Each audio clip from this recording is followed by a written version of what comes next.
लकड़हारा और साधु। एक लकड़हारा था। वह जंगल से लकड़ियां काटता और गांव के बाजार में बेचकर अपना जीवन चला रहा था। उसे इस काम से सिर्फ इतना ही पैसा मिल पाता था कि वह थोड़े बहुत खाने की व्यवस्था कर सकता था। बहुत ही परेशानियों में उसका जीवन चल रहा था। इस वजह से वह बहुत दुखी रहता था। एक दिन लकड़हारे के गांव में एक विद्वान संत पहुंचे। संत के दर्शन करने और उनके प्रवचन को सुनने के लिए लोग दूर दूर के गांव से पहुंच रहे थे।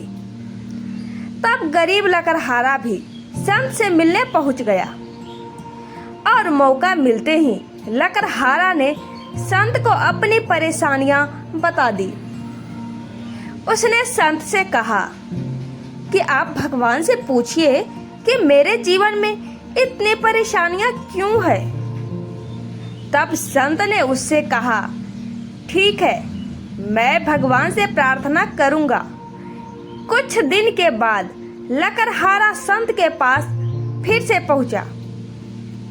तब संत ने उससे कहा, भाई, तुम्हारी किस्मत सिर्फ 5 बोरी अनाज ही है, इसलिए भगवान तुम्हें थोड़ा थोड़ा अन्न दे रहा है ताकि तुम्हें जीवन भर खाना मिलता रहे। संत की बात को सुनकर लकड़हारा अपने घर लौट आया।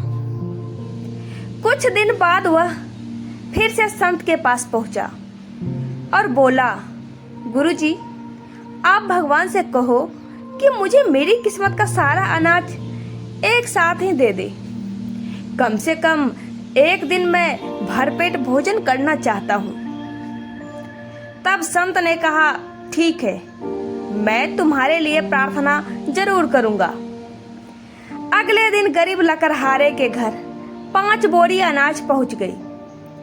तब उस लकड़हारे ने सोचा कि संत ने मेरे लिए प्रार्थना की है, इसलिए भगवान ने मुझे इतना अनाज दे दिया। फिर उसने बहुत सारा खाना बनाया, खुद खाया और गांव के गरीब लोगों को बांट दिया।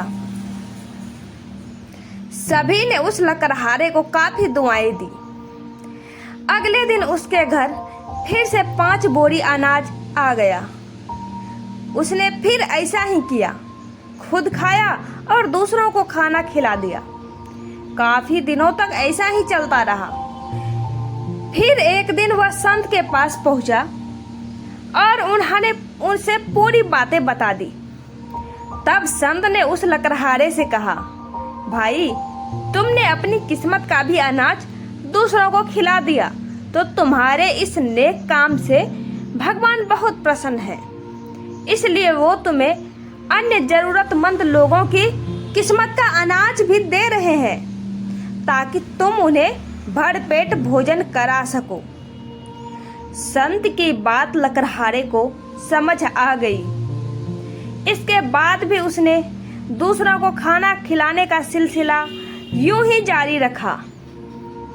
तो दोस्तों, इस कहानी से हमें यही सीख मिलती है कि जो लोग दूसरों के दुख दूर करने के बारे में सोचते हैं, उनकी मदद स्वयं भगवान भी करते हैं। इसलिए दान पुण्य करते रहना चाहिए। दान करने से हमारा जीवन भी बदल सकता है। और हमें इस कहानी से ये प्रेरणा मिली कि जो लोग दूसरों के सुख के बारे में सोचते हैं, उनकी मदद भगवान भी स्वयं आकर करते हैं। जय श्री राम। तो दोस्तों, आपको कहानी कैसी लगी हमें कमेंट बॉक्स में जरूर बताएं।